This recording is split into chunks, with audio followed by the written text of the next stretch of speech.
Siap, udah bergabung nih jagoan-jagoan pasar modal kita pada malam hari ini. Portofolio sehat, kawan-kawan. Aman, aman, Aman. aman. Jujur bro, jujur gua ngelihat pergerakan indeks harga saham gabungan belakangan ini sih kayak agak menegangkan gitu ya. Naik 7.000, turun. Koreksi, naik lagi, koreksi lagi, naik lagi gitu. Gimana nih? Pendapat pendapat kalian gimana nih kalau ngelihat indeks harga saham gabungan kita? Kita mulai dari hot community dulu deh. Gimana nih hot community nih melihat IHSG kita nih? Kalau kalau gue lihat, sorry ini suara gue jelas ya, aman Jelas, ya. jelas, jelas. Oh, jadi kalau gue lihat komposit memang saat ini itu lagi di area resisten, di mana Ah, uh, gue menilai area 7.000 ini sampai 6940 ini adalah area resistennya ISG saat ini.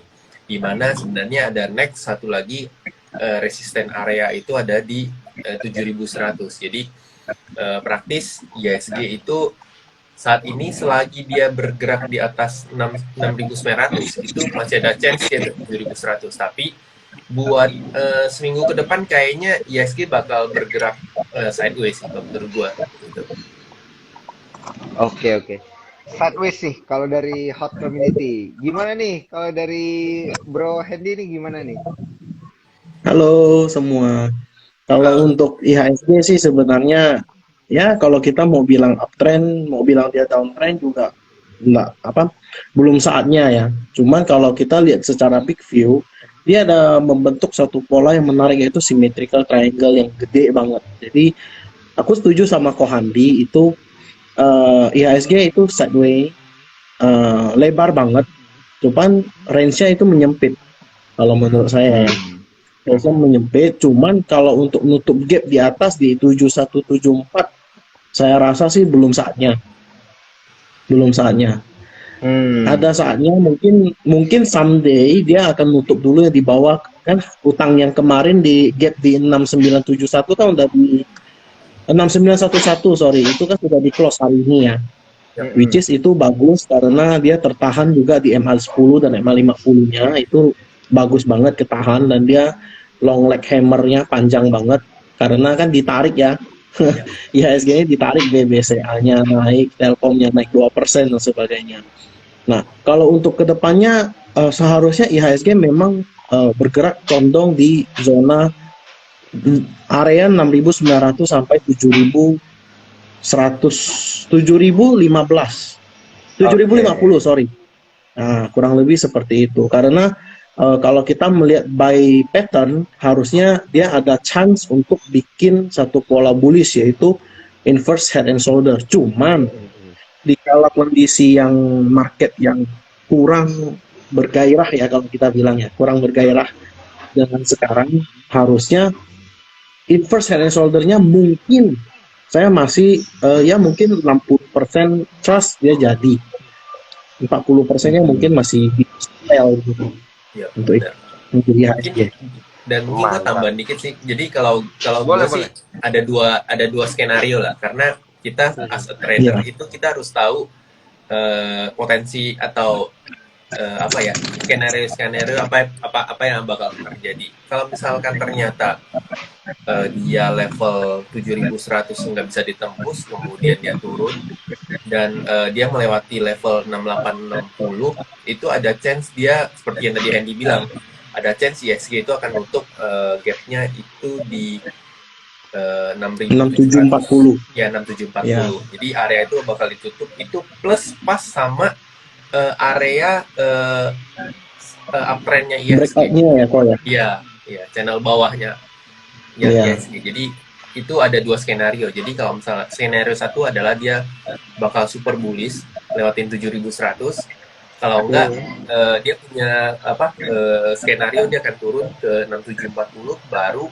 naik lagi gitu tapi so far memang secara ISG juga masih uptrend masih masih bagus banget. Nah, Ya, setuju. ini dia yang gue pengen tanyain. Kan ada skenario bullish tadi baru di infoin. Nah, skenario bullish ini sebenarnya kalau kita secara general lihat gitu ya, apa sih yang bisa mendorong dan apa sih yang pada akhirnya bisa tackle gitu. Kita di skenario bullish ini nggak jadi gitu. Gimana? Boleh-boleh. Dari hot community ini boleh kasih info nih. Apa sih yang bisa jadi probability? Yang bisa jadi probability untuk ISG itu bisa breakout, yang jelas uh, pasti adalah terutama dari, mungkin kalau kita berbicara sektor itu pasti akan dari sektor banking dulu lah. Sektor banking, Iya. blue chip itu bergerak lagi, itu yang punya chance untuk ISG itu bisa break gitu. Dan terus kedua yang jelas satu hal yang mesti didukung tentu ekonomi kita gitu, makroekonomi kita. In this case kalau misalkan secara valuasi nanti, misalkan bukan valuasi Indonesia tapi dari luar melihat kita bakal jauh lebih bagus lagi, entah itu suku bunga kita atau nilai jualnya kita itu jauh lebih bagus. Nah itu yang akan membuat chance kita ISG itu bisa narik breakout di area 7.100 gitu. Jadi itu yang gue lihat sih sebenarnya. So far, terus juga mungkin globalnya kalau udah mulai tentram, udah mulai aman, inflasinya, terutama inflasi globalnya udah mulai terkendali. Nah, saya lihat itu ada chance ke situ. Oke. Mungkin ini yang bisa jadi pull strategi. Yep. Pergerakan IHSG kita itu naik signifikan ke level-level itu ya. Ini menarik banget nih. Nah, mungkin sebenarnya kalau aku mau nambah ya, boleh. Sebenarnya salah satu pendorong IHSG selain banking juga energi juga sebenarnya salah satu pendorong. Nah, kalau kita tahu kan baru-baru tadi siang itu kan Nancy siapa itu namanya? Pelosi. Itu kan mulai ada kayak mau ke Taiwan. Dan secara kita tahu juga sebenarnya dia itu kan pro ke demokratis ya, bukan ke komunis. Sebenarnya itu juga ada yang membuat kenapa IHSG agak tertekan gitu loh. Cuman kalau untuk dibilang dia bearish, saya rasa sih belum banget ya. Apalagi kalau kita lihat 3 hari dari hari Jumat itu kemarin foreign inflow itu masih ada ke big banks gitu loh. Cuman menurut saya masih belum sustain. Kita masih melihat untuk foreign inflow beberapa, mungkin seminggu ke depan, jadi kita bisa lebih akurat apakah memang foreign inflow-nya ini sustain ataupun cuman sementara gitu. Ya benar. Benar sih kalau untuk kalau misalnya kita ngarep akhir-akhir ini ISG bakal breakout, kayaknya rada susah. Jadi gue prediksinya itu jatuhnya di akhir tahun sih. Gue punya apa? Gue berpikir chance itu lebih gede di akhir tahun ketimbang beberapa dalam bulan ini atau bulan depan gitu. Itu yang gue lihat sih. Nah, ini nih yang menarik buat kita perhatiin gitu ya. Terkait dengan fund flow dan juga foreign flow untuk indeks harga saham gabungan kita kan, kalau kita lihat nih mendadak di hari ini ada foreign inflow ya, itu hampir 1 T, 863 miliar gitu, mendadak. Betul. Nah, kalau kalian berdua ngelihatnya ini tuh cuman sesaat aja atau bakal berlanjut nggak sih gitu terkait dengan foreign flow ini? Nah itu makanya kalau dari sisi saya ya sebenarnya foreign flow itu kita nggak bisa lihat day by day gitu loh. Kita mesti lihat sustain nggak dia inflow-nya gitu loh. Apakah ini masuknya inflow ini apakah hanya karena ada fund yang tiba-tiba di subs gede terus dia terpaksa harus membelanjakan uangnya, atau memang the real ada inflow. Secara kita tahu kemarin ada rebalancing LQ45 kalau tidak salah ya, betul ya? Ya betul. Nah, jadi mungkin ini adalah sisa-sisa yang kemarin yang hari Jumat yang mungkin belum beres gitu loh Mhm. menurut saya.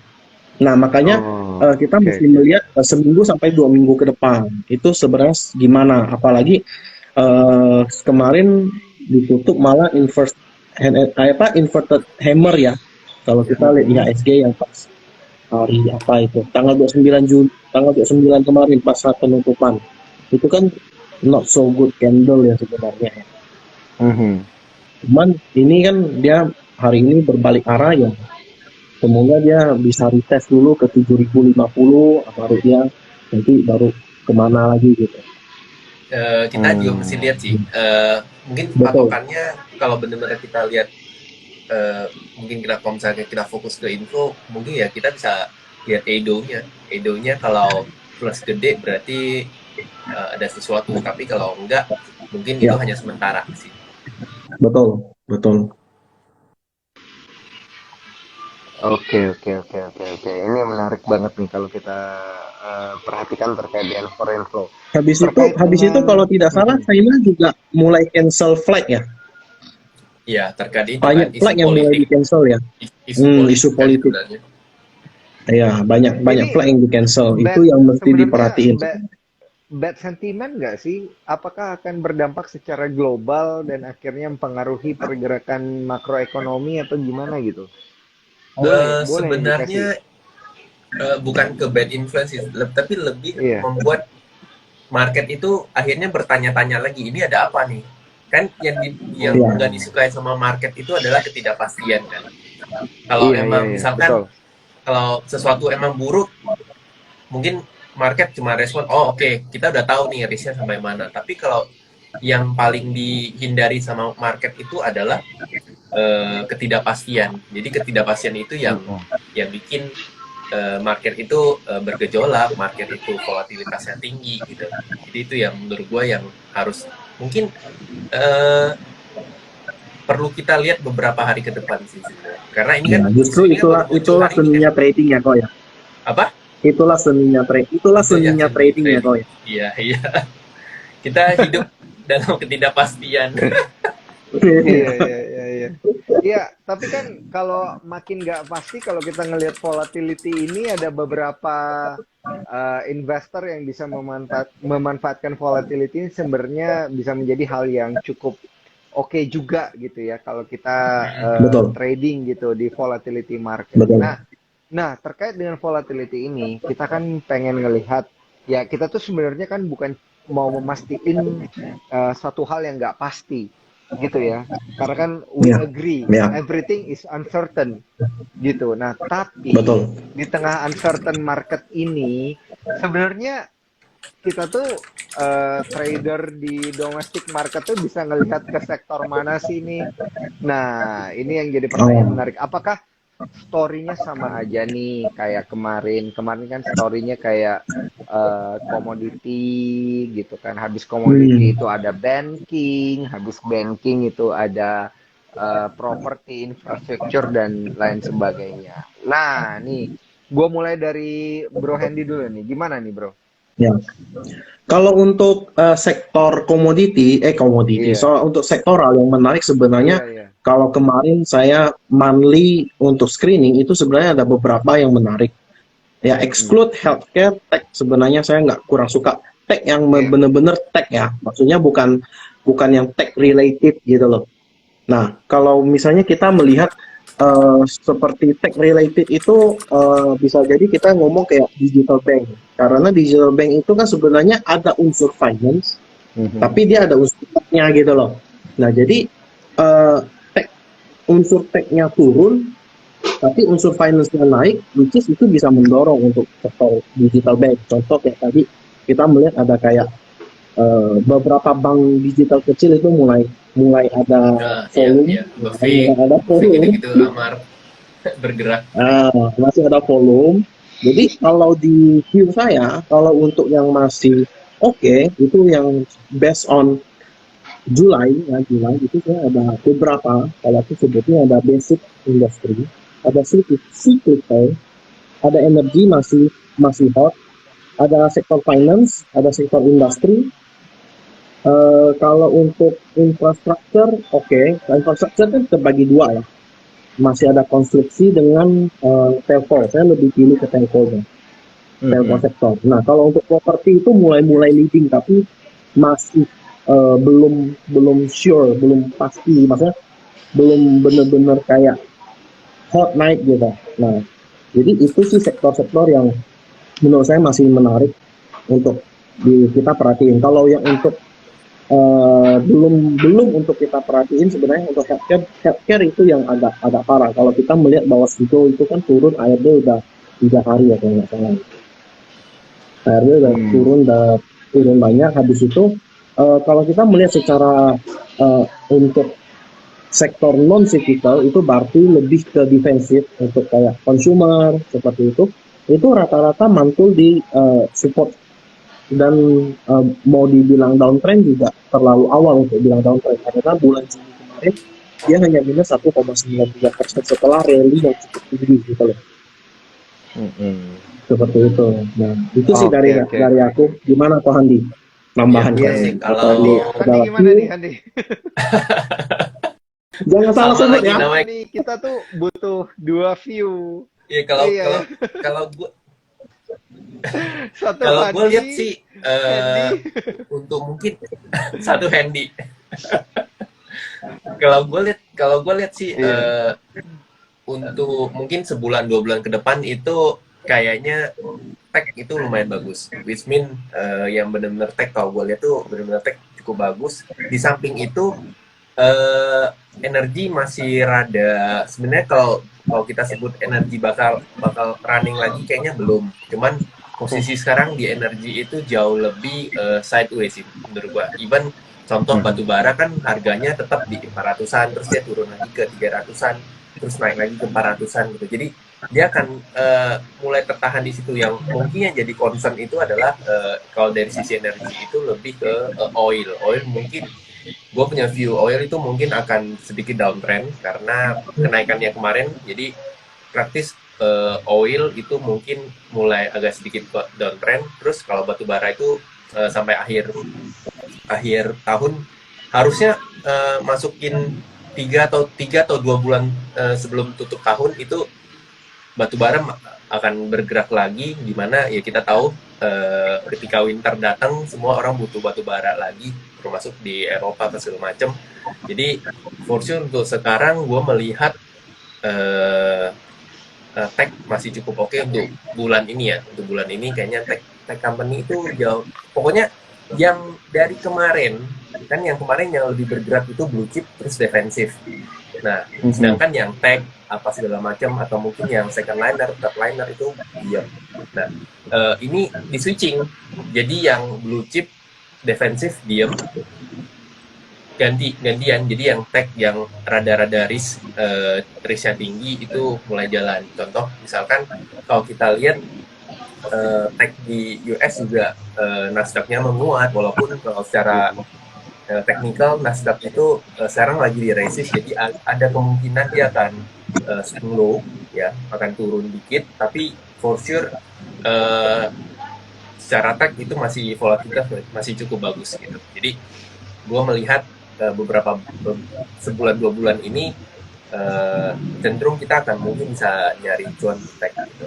Sedangkan ya energi mungkin sesekali lah naik terus turun lagi, naik turun lagi. Jadi itu mungkin bisa dimanfaatin untuk mulai lihat-lihat untuk akhir tahun, untuk strategi akhir tahun. Kemudian properti juga tadi si Hendy juga bilang belum mulai gerak, cuman udah mulai ada indikasi. Ya ibaratnya kayak dicol-col dikit, udah mulai ada gerakan gitu. Nah, konstruksi juga begitu. Gua melihat mungkin masuk akhir Q3 September Oktober harusnya konstruksi properti itu udah mulai ada indikasi lah gitu.